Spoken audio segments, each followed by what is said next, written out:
Svein Tveitdal joins us now. He's a climate scientist in Norway. Svein, when does extreme heat become a regular event rather than an unusual occurrence? Because when you and I were younger, we would think back and say, oh, you remember 5 years ago, it was a particularly hot summer.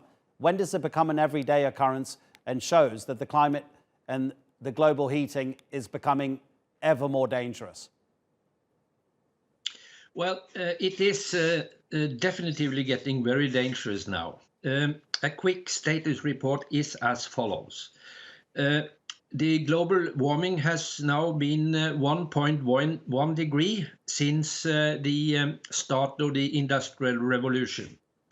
And it is getting faster and faster warm. So now 0.2 centigrades per decade. So if we look a little bit forward, we will pass the first Paris climate goal on 1.5 degrees, probably in 2035, 40.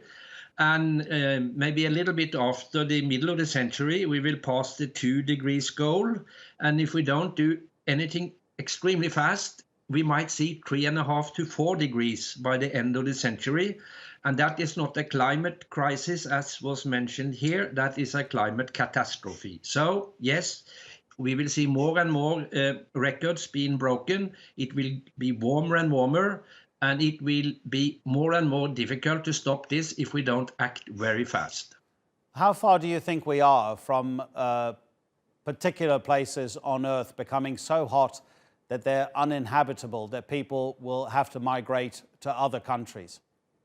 No, that is still happening, and it is not only that they can't bear the heat, but because of the warming and the heat, you get water stress, and you also get less crop and less food production. So we will see more and more climate refugees, and this will be one of the biggest challenges to the world. Not in 2050, but maybe in 10 years from now, actually. And presumably we may have to change our methods of agriculture, because at the moment, most of the world's water is used, I believe, in agriculture, correct? But if there's water scarcity and there's extreme heat, we're going to have to find new ways of making food?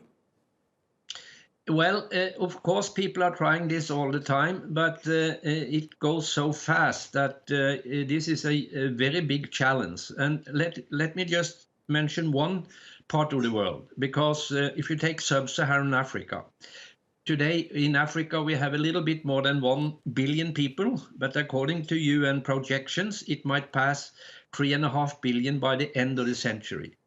They need more food, there will be less food. They need more water, there will be less water.